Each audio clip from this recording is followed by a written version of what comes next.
La idea de esta charla es contarles que el debate en el análisis económico lo ganaron los austríacos, pero que desde mi punto de vista todavía no se enteraron. Entonces, básicamente lo que yo voy a hacer es una reseña de lo que fue el debate previo a la teoría general de Keynes. Digo, por ahora mantengo la compostura, con el correr de los minutos es probable que diga lo que pienso. Igual todos saben qué significa cuando digo las cosas que digo.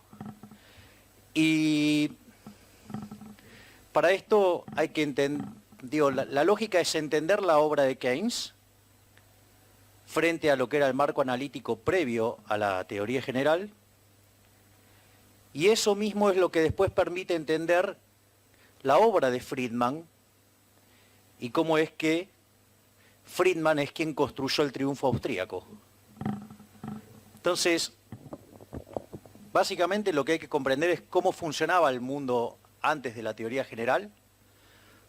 O sea, básicamente, tanto la escuela austríaca como la escuela de Estocolmo, como la escuela de Cambridge, Inglaterra, son herederos de Wicksell. Es decir, todos trabajan con la idea de los esquemas ahorro-inversión, donde, digamos, eso ustedes los conocen bien. O sea, básicamente, ¿qué es una persona que ahorra? Es una persona que tiene, si ustedes quieren, más plata que ideas, y un inversor es un tipo que tiene más ideas que plata. O sea, y ese mecanismo se coordina vía la tasa de interés, donde lo que hay que tener también es que la tasa de interés no es ni más ni menos que un cociente de precios relativos, que es los precios de hoy en términos de los de mañana.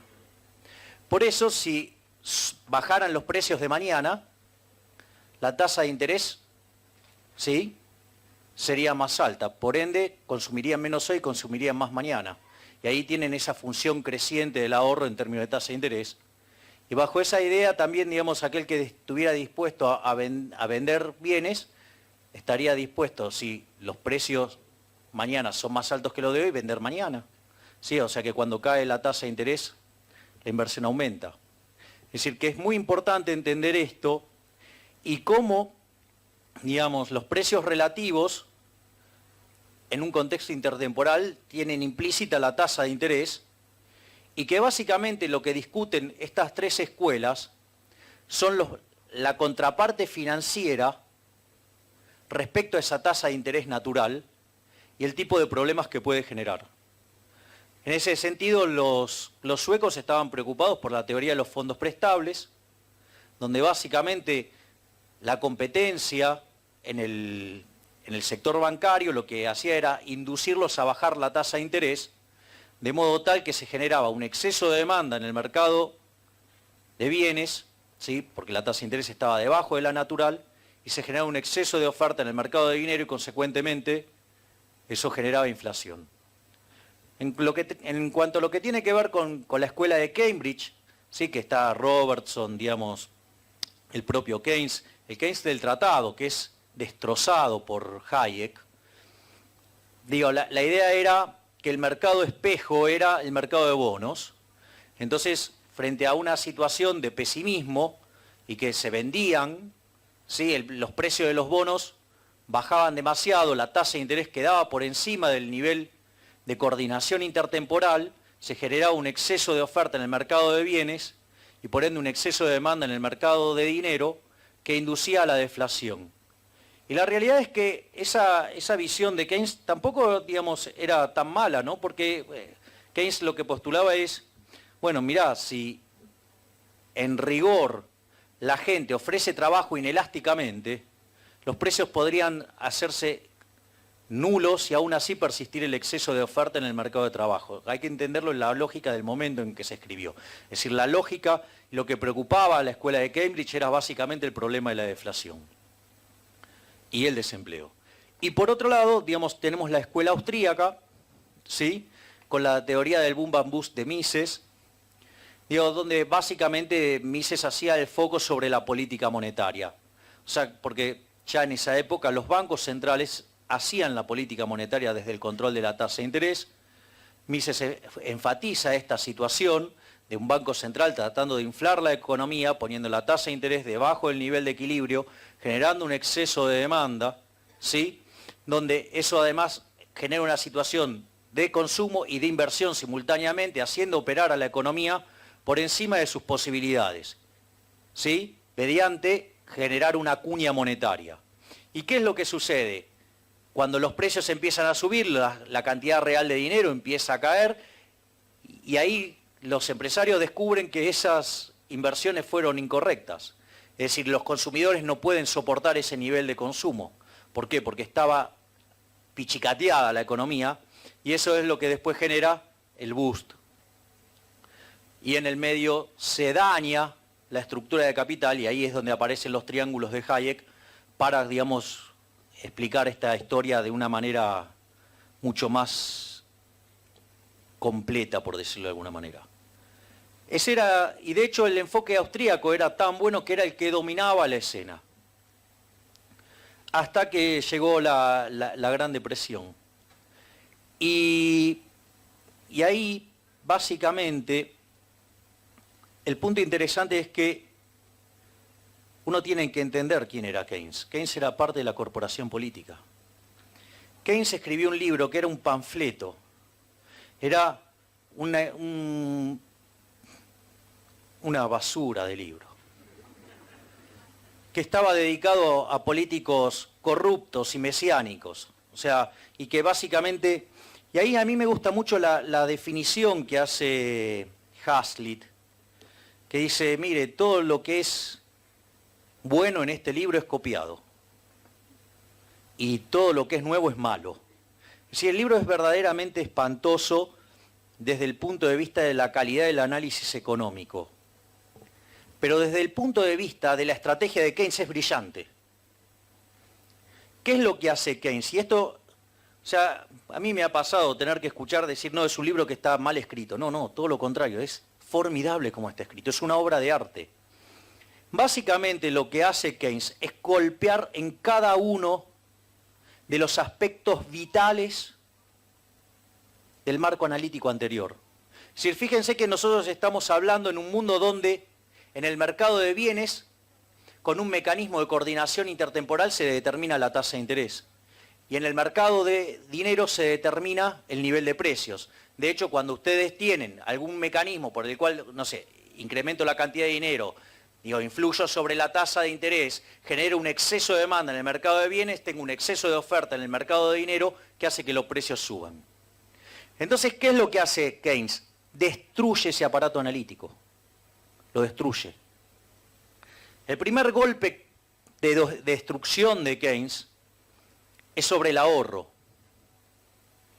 Básicamente lo que hace es crear una función de consumo que tiene varios componentes interesantes. El primero es que Keynes Keynes en toda su vida tomó un solo curso de economía, que lo tomó con Marshall. Y Marshall básicamente lo que hacía era equilibrio parcial. Entonces Keynes, como fiel heredero de Marshall, diseña una función de consumo con formato de equilibrio parcial. Y eso le permite poner en la función el ingreso corriente. Al poder poner el ingreso corriente y ponerlo como una fracción constante, llámese la propensión marginal a consumir, la propensión media, esto tiene varias cuestiones. La primera es que el ahorro se vuelve un residuo y se destruye la intertemporalidad en la función del ahorro, desaparece la tasa de interés. Y como si todo esto fuera poco, esa construcción le permite, en términos matemáticos, derivar el multiplicador y con ello el ajuste de cantidades. Elemento crucial para modificar el nivel del producto con manejo de la demanda agregada y con impacto sobre el nivel de empleo. Básicamente lo que querían escuchar los políticos. Entonces ahí destruye el primer elemento del mercado de bienes donde hace que el ahorro quede desconectado de la tasa de interés y en lugar de ser algo intertemporal es un residuo, ¿sí?, que surge entre el ingreso y el consumo. El segundo elemento fenomenal es la función de inversión. Cuando ustedes toman el primer capítulo, que es el 11, es formidable. La descripción de la teoría de la inversión es formidable. Ahora, en el capítulo 2 se deshace todo. Y termina diciendo que la inversión básicamente está guiada por una cuestión lírico-testicular, por decirlo de alguna manera. Algo así como que invierten si se les canta las bolas. O sea, que es la idea de los animal spirits. O sea, disculpen el vocabulario técnico. ¿Esto qué quiere decir? Digo, pero lo que a mí me importa es que se entienda. Entonces, lo que quiere decir esto, que ahora la inversión es exógena. Dejó de depender la tasa de interés. Entonces, la inversión no depende de la tasa de interés. El ahorro no depende de la tasa de interés. Ahora en el mercado de bienes se puede determinar cualquier cosa menos la tasa de interés. Entonces, eso lo que hace es no solo romper la intertemporalidad y destruye la macroeconomía del capital y la convierte en la macroeconomía del trabajo. ¿Por qué? Porque ahora lo único que puede determinar con ahorro y con inversión es el PBI. Y de ahí aparece el milagro de la multiplicación de los panes. Porque, a ver, ¿qué es lo que le va a decir Keynes después de esto a los políticos? Mire, usted con el gasto público es la continuidad del brazo de Dios. Usted aumentando el gasto público puede generar todo el PBI que se le dé la gana. Es el milagro de la multiplicación de los panes. Malditos los productores de pizarrones que los hacen tan chicos. Entonces, digo, eso es lo que pasa en la lógica del mercado de bienes de Keynes. Está escrito para políticos. Es decir, la virtud era el ahorro, ahora la virtud es gastar. Cuanto más derrochen, mejor. Los políticos felices. Ese es el primer punto. Se determina en el mercado de bienes ahora, entonces, el nivel de ingreso. Con ajustes de cantidades, con milagro de la multiplicación de los panes. Fantástico. Vamos, todo sería formidable si no fuera porque es una basura y que está todo mal. Pero vamos al segundo punto. El segundo punto es el mercado de dinero. En el mercado de dinero, ustedes lo que determinan, como en cualquier bien, es el poder adquisitivo de ese bien. O sea, si yo tengo una economía peras y bananas y aumento la cantidad de bananas, el poder adquisitivo de las bananas, en términos de peras, cae. Necesito más banana para comprar la misma cantidad de peras. Con el dinero pasa lo mismo. Esto, digo, estaba explicado en Mises, en la teoría del crédito. Libro que se lo dieron a Keynes para traducir. La propuesta para que lo tradujeran, para que se tradujera al inglés. El señor Keynes dijo que ese libro era malo y que no tenía que ser traducido. Pero lo peor de todo es que el señor Keynes no sabía alemán.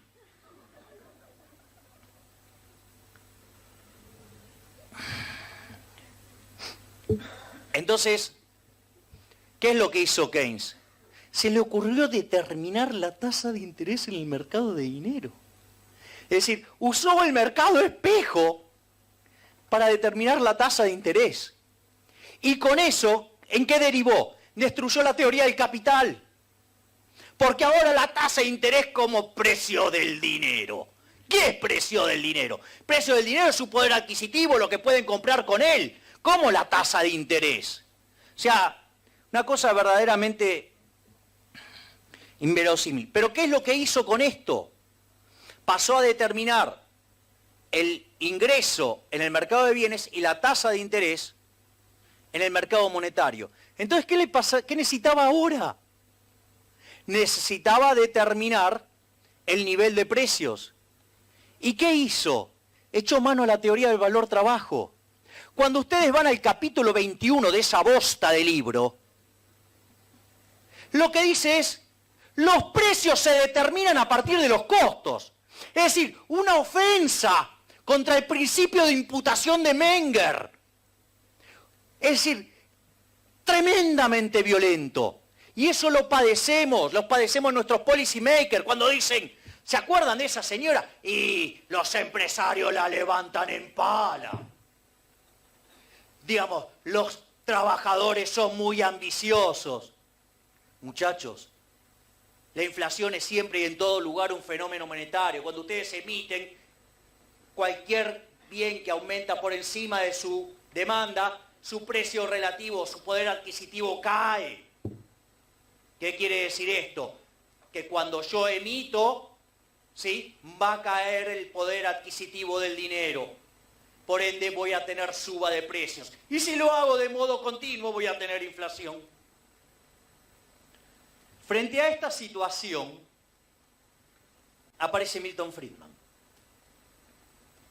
Lo interesante de Milton Friedman es que mientras que los austríacos se quedaron discutiendo en la Torre de Marfil, porque era un asqueroso libro, que era un panfleto y que no valía la pena discutir, se llevaron puesto a todo y le entraron a los políticos. ¿Qué es lo que hizo Friedman? Friedman se hundió en el barro keynesiano y dio la pelea en el barro keynesiano. Esa es la diferencia. Ustedes lo que tienen que entender es que hay tres Milton Friedman. Hay un Friedman de la academia, hay un Friedman de la divulgación de libros, La tiranía del status quo, Libre para elegir, Capitalismo y libertad, la serie Libre para elegir, ¿sí? Y hay un Friedman que es el mejor de todos, que es el Friedman de las conferencias. El Friedman de las conferencias combina la rigurosidad del Friedman académico, la capacidad de divulgación del Friedman de Libre para elegir, pero sobre todo es un Friedman exquisito muy por encima de estos dos juntos.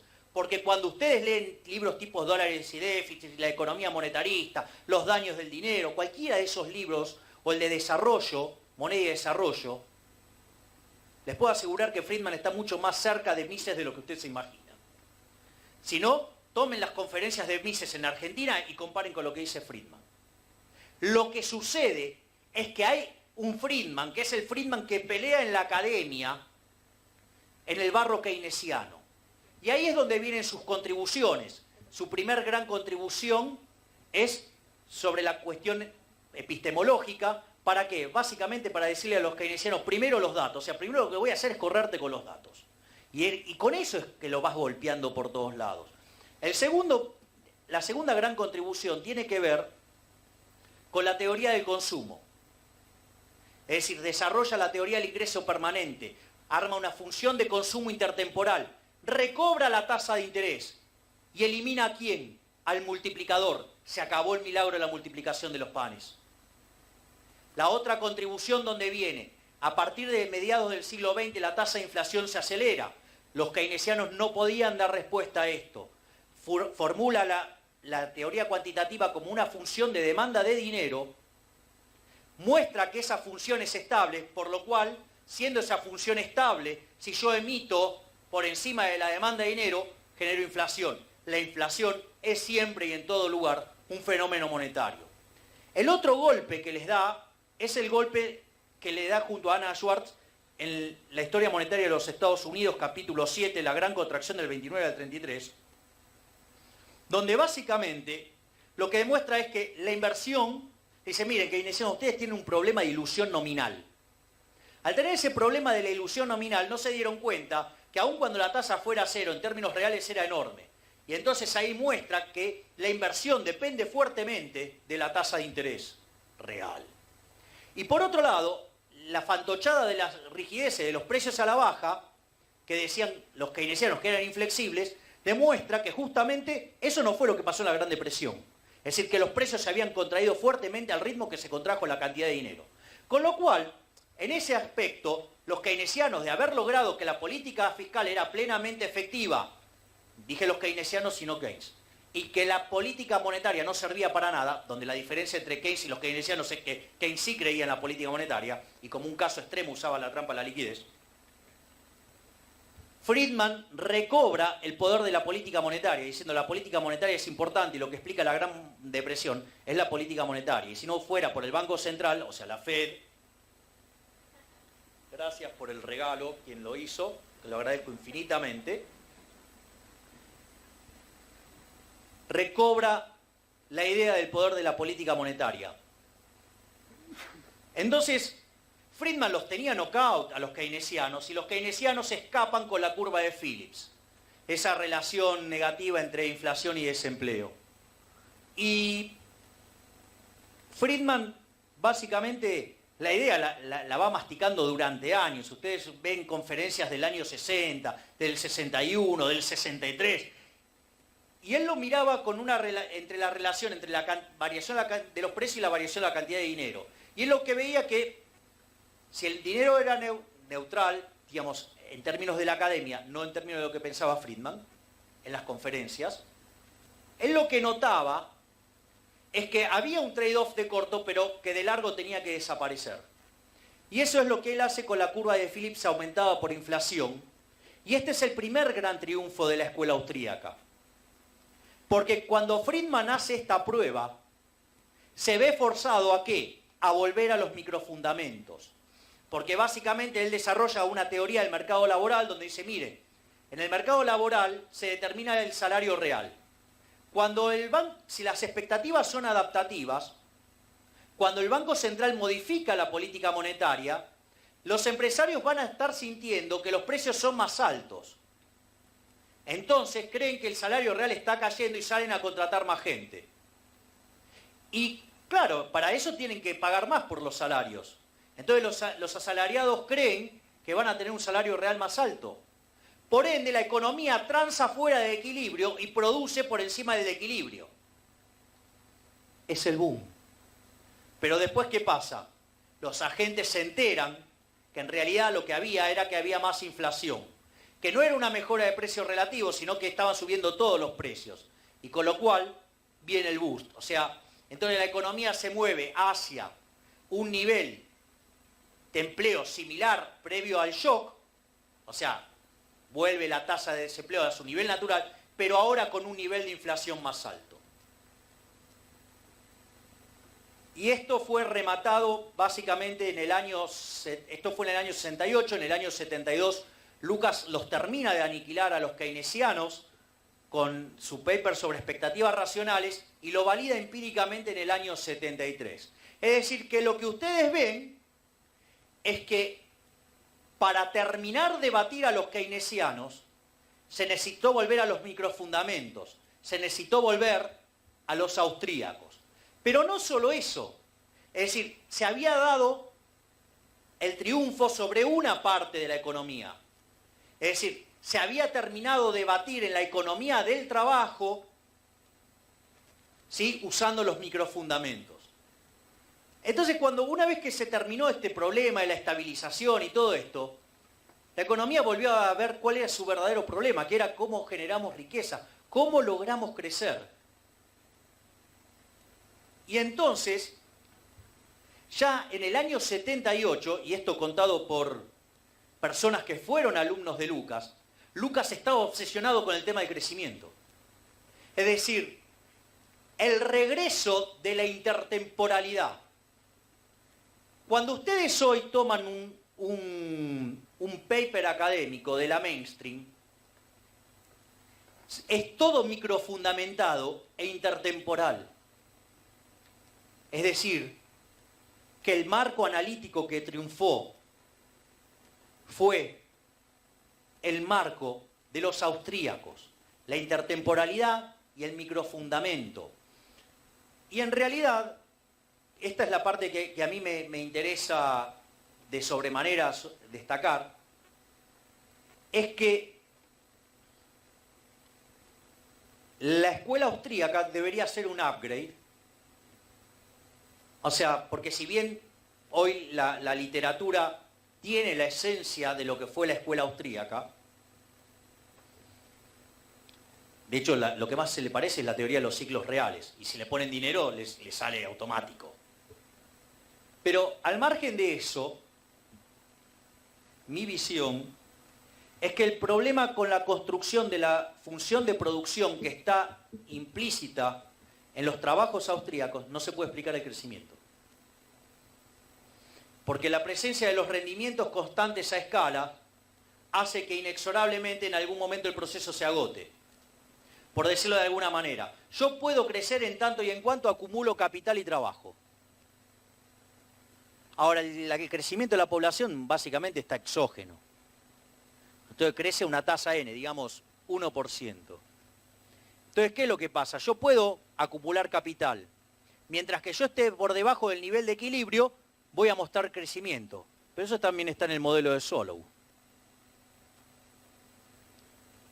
¿Y cuál es el problema?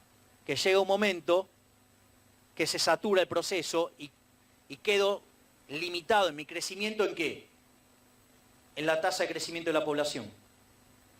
Entonces, y la estructura, y eso también vale para el modelo Kass-Koopman, también conocido como modelo de Ramsey, que todavía se parece más al concepto austríaco. Ahí están todos, está la preferencia intertemporal, está todo ahí. Bueno, no están los triángulos de Hayek, pero en lugar de tener un bien, toman dos bienes con distintas intensidades y reproducen el resultado de los triángulos. Entonces, ¿cuál fue el problema con esa literatura? Que esa literatura, para poder explicar el crecimiento, necesitó poner el progreso tecnológico exógeno. Y la verdad que para explicar el crecimiento, para que se den una idea, el modelo de Solow explica el crecimiento solamente el 15%, el 85% quedó afuera.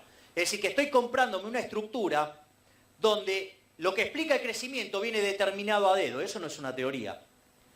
Y la teoría económica avanzó hacia los modelos de crecimiento endógeno, que obviamente, ¿de dónde salieron? De Chicago, con Paul Romer y con Robert Lucas, donde Robert Lucas es un heredero de Hirofumi Usawa, que fue el primero que generó el modelo de crecimiento endógeno con capital humano, aunque no se llamaba así en esa época, porque en Chicago en los 60 se elaboraba con esta idea del capital humano, a raíz del fracaso de las pruebas de Solow. ¿Y por qué la idea del capital humano? Porque ahora no tienen la restricción de acumular trabajo. ¿Por qué? Porque pueden educarse y consecuentemente crecer más. Entonces no se agota el proceso de acumulación. Y eso, digamos, es lo que hace Romer, lo que hace Lucas, y ahí nace la teoría del crecimiento endógeno. Por lo tanto, para cerrar esto, desde mi punto de vista, los austríacos ganaron el debate, se retornó a los microfundamentos, se retomó la intertemporalidad, se pueden rescatar los triángulos de Hayek en estructuras más complejas, pero para poder avanzar y ponerse a la vanguardia hay que poder explicar el crecimiento. Y la realidad, para poder volver a explicar el crecimiento, lo que hay que hacer, a pesar del error de la teoría del valor trabajo, es volver a Adam Smith. Con lo cual, si los austríacos combinaran todo ese aporte rico que se ha hecho junto a las teorías de crecimiento endógeno, más levantar los principios de Adam Smith, seguramente la escuela austríaca volvería a convertirse la mainstream de la economía. Eso es todo.